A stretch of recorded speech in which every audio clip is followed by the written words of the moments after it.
अम्मा, जल्दी से ये भिंडी काट दो। आपके बेटे को दफ्तर के लिए देर हो रही है। यहाँ रख दो कविता, अभी काट देती हूँ।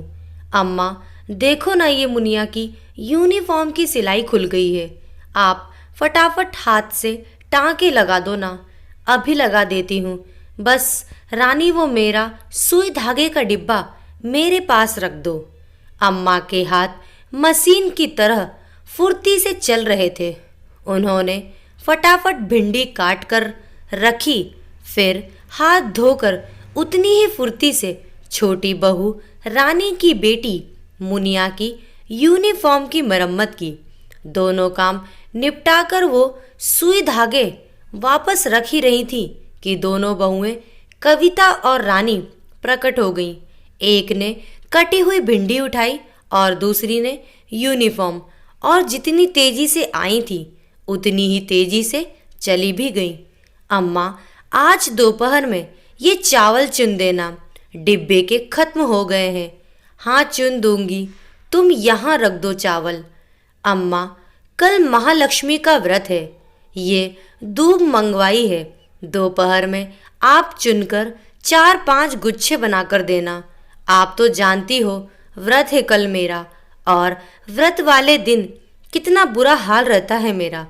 हाँ रानी, तुम चिंता ना करो, मैं कर दूंगी। दोनों बहुएं बारी बारी से आईं और अम्मा को दोपहर में मिलने वाले थोड़े से आराम के टाइम की भी बुकिंग करके चली गईं। बाबूजी के देहांत के बाद से अम्मा घर की केंद्र बन गई हैं। बाबूजी जीते जी एक अच्छा काम करके गए कि घर अम्मा के नाम कर गए। दोनों बेटों ने हॉल के दोनों तरफ बने 2-2 कमरों में अपनी गृहस्थी धीरे धीरे अलग कर ली थी। बीच में बने बड़े से हॉल में सामने तरफ मेहमानों के आने जाने के लिए ड्राइंग रूम है, और वहीं पीछे तरफ एक बड़े से दीवान के इर्द गिर्द अम्मा की दुनिया है। ड्राइंग रूम और अम्मा की दुनिया के बीच एक बड़ा सा खूबसूरत सा पर्दा लगा हुआ है। सुबह की चाय, नाश्ता और खाना अम्मा को बड़ी बहू के सौजन्य से मिलता है, और शाम का छोटी बहू की तरफ से। इस सब के बदले अम्मा बैठे बैठे ही दोनों बहुओं के न जाने कितने कामों को हल्का करती रहती हैं। बाकी अम्मा की पेंशन आती है, जो कि उन्हीं की दवाइयों और अन्य खर्चों में काम आ जाती है। अम्मा की एक अलमारी और एक बड़ी सी पेटी है जो लॉक रहती है, और चाबी अम्मा की कमर में, और एक छोटा सा नोकिया का फ़ोन है अम्मा के पास, जिससे वो अपनी बेटी से कभी कभार बात कर लेती हैं। शायद ही कोई दिन ऐसा होता है कि अम्मा दोपहर को आराम कर पाती हैं। वो खुशी खुशी बहुओं द्वारा सौंपे काम करती रहती हैं, लेकिन बूढ़ी हड्डियां हैं, कभी तो जवाब दे ही देती हैं। शाम का समय था कि घर पर वकील साहब पधारे। बेटे दफ्तर से लौटे नहीं थे। दोनों बहुओं में खलबली मच गई। दोनों ही अपने अपने किचन से चाय नाश्ता लाकर अम्मा के पास बैठे हुए वकील साहब की आव भगत में लग गईं। वो इतना तो समझ ही गई थी कि वकील साहब को अम्मा ने फ़ोन करके बुलाया है। थोड़ी देर बाद वकील साहब ने दोनों बहुओं से वहाँ से चले जाने का अनुरोध किया, और फिर हॉल के दरवाजे दोनों तरफ से बंद हो गए। बाहर दोनों बहुएं बेचैन होकर चहलकदमी कर रही थी। तकरीबन 15 मिनट बाद दरवाजे खुले और वकील साहब बाहर निकल गए। यहाँ अम्मा सोफे पर बैठी सुकून से मुस्कुरा रही थी। दोनों बहुएं वकील साहब के पीछे भागीं।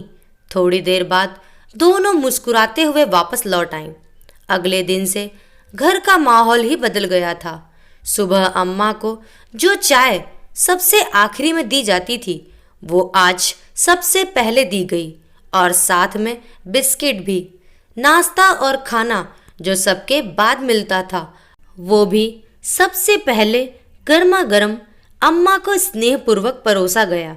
यहाँ तक कि शाम को अम्मा को खाना देने के नियम को तोड़ते हुए छोटी बहू ने भी उसकी रसोई में नाश्ते में बना गरम हलवा अम्मा को लाकर दिया और जिद करके प्रेम से खाने के लिए कहा। आज कविता और रानी में से कोई भी जरा सा भी काम लेकर अम्मा के पास नहीं आई।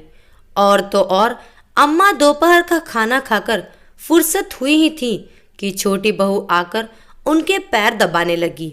यह देखकर बड़ी बहू मन महसूस कर रह गई, लेकिन वह भी कहाँ पीछे रहने वाली थी। शाम को जब रानी ने अम्मा को चाय दी, कविता फट से तेल गर्म करके पहुंच गई अम्मा के पास और फर्श पर बैठकर अम्मा के पैरों की मालिश करने लगी। अम्मा दोनों बहुओं की प्रेम और सेवा देखकर मन ही मन बहुत खुश हैं और मंद मंद मुस्कुराती रहती हैं अब, क्योंकि यह सब अब रोज होने लगा है। अब आप सोच रहे होंगे कि ये सब आखिर इतनी जल्दी कैसे बदल गया। तो सुनिए, उस दिन जाते जाते वकील साहब ने दोनों बहुओं से क्या कहा। अम्मा ने अपनी वसीयत में बदलाव किया है। आप लोग तो जानती हैं, मकान अम्मा के नाम पर है और उनके जाने के बाद यह घर दोनों भाइयों में आधा आधा बांट दिया जाएगा। लेकिन अम्मा ने अब अपनी वसीयत में लिखवा दिया है कि जो भी बेटा बहू उनकी ज्यादा सेवा करेंगे, खुश होकर वो ये घर उसी बेटे के नाम कर जाएंगी। आशा करती हूँ दोस्तों, आपको ये कहानी जरूर पसंद आई होगी। अपने विचार हमें कमेंट बॉक्स में लिखकर जरूर भेजें। कहानी को लाइक करें, ज़्यादा से ज़्यादा शेयर करें। अगर आप चैनल पर नए हैं तो चैनल को सब्सक्राइब करना ना भूलें। Thank you.